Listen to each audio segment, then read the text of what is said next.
Bila Israel datang memanggil, jasad terbujur di pembaringan, seluruh tubuh akan menggigil, sekujur badan kan kedinginan.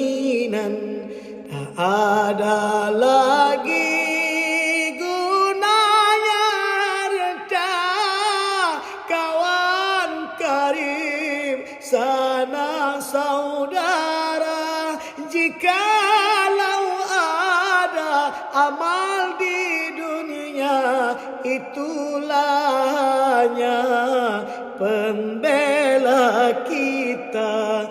Jika